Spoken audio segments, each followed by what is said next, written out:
Hi, my name is Alethea McKethan. I teach 3rd grade, and this is Thunder Cake by Patricia Polacco. I chose this book because it's all about overcoming your fears. On sultry summer days at Grandma's farm in Michigan, the air gets damp and heavy. Storm clouds drift low over the fields. Birds fly close to the ground. The clouds glow for an instant with a sharp, crackling light, and then a roaring, low, tumbling sound of thunder makes the windows shudder in their panes. The sound used to scare me when I was little. I loved to go to Grandma's house. Babushka, as I used to call my grandma, had come from Russia years before. But I feared Michigan's summer storms. I feared the sound of thunder more than anything. I always hid under the bed when the storm moved near the farmhouse. This is a story of how my grandma, my babushka, helped me overcome my fear of thunderstorms. Grandma looked at the horizon, drew a deep breath, and said, "This is thunder cake baking weather, all right. Looks like a storm coming to me." "Child, you come on out from under that bed. It's only thunder you're hearing," my grandma said. The air was hot, heavy, and damp. A loud clap of thunder shook the house, rattled the windows, and made me grab her close. "Steady, child," she cooed. "Unless you let go of me, we won't be able to make a thunder cake today." "Thunder cake?" I stammered as I hugged her even closer. "Don't pay attention to that old thunder, except to see how close the storm is coming. When you see the lightning, start counting, real slow. When you hear the thunder, stop counting. That number is how many miles away the storm is. Understand?" she asked. "We need to know how far away the storm is, so we have time to make the cake and get into the oven before the storm comes, or it won't be real thunder cake." Her eyes surveyed the black clouds away off in the distance. Then she strode into the kitchen. Her worn hands pulled a thick book from the shelf above the wood stove. "Let's find that recipe, child," she crowed as she lovingly fingered the grease-stained pages to a creased spot. "Here it is, thunder cake." She carefully pinned the ingredients on a piece of notepaper. "Now let's gather all the things we'll need," she exclaimed as she scurried toward the back door.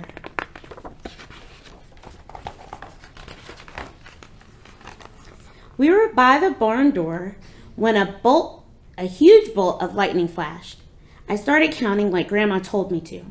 1, 2, 3, 4, 5, 6, 7, 8, 9, 10. Then the thunder roared. 10 miles, it's 10 miles away," Grandma said as she looked at the sky. "About an hour away, I'd say. You'll have to hurry, child. Gather them eggs careful like," she said. Eggs from mean old Nellie Peck Hen.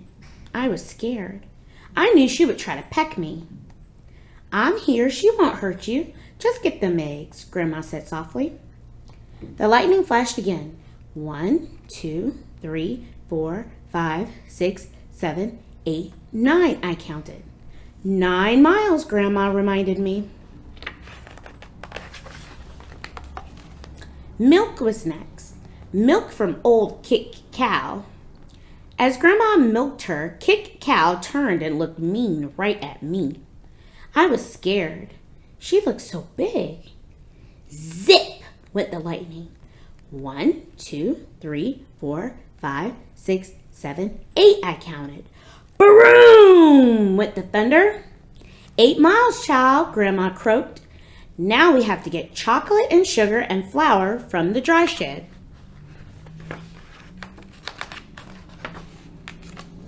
I was scared as we walked down the path from the farmhouse through tangleweed woods to the dry shed. Suddenly, the lightning slit the sky.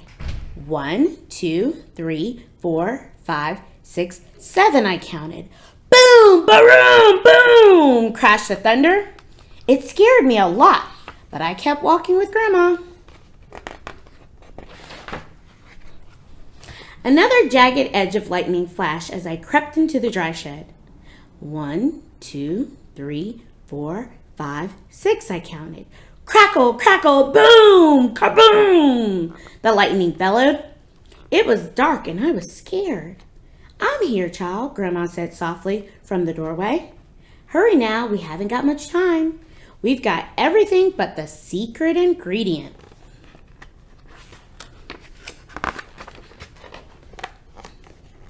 Three overripe tomatoes and some strawberries, Grandma whispered as she squinted at the list. I climbed up high on the trellis. The ground looked a long way down. I was scared. I'm here, child, she said. Her voice was steady and soft. You won't fall. I reached 3 luscious tomatoes while she picked strawberries. Lightning again. 1, 2, 3, 4, 5, I counted. Kabang! Boom! Boom! The thunder growled. We hurried back to the house and the warm kitchen, and we measured the ingredients. I poured them into the mixing bowl while Grandma mixed. I churned butter for the frosting and melted chocolate.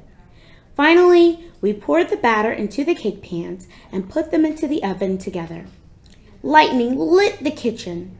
I only counted to 3 and the thunder rumbled and crashed. 3 miles away, Grandma said, and the cake is in the oven. We made it. We'll have a real thunder cake.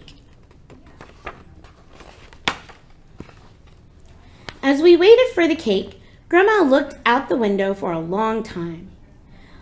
Why, you aren't afraid of thunder. You're too brave, she said as she looked right at me. I'm not brave, Grandma, I said. I was under the bed, remember?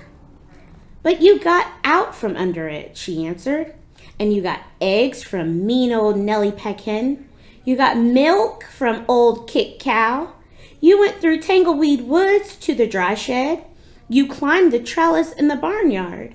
From where I sit, only a very brave person could have done all them things.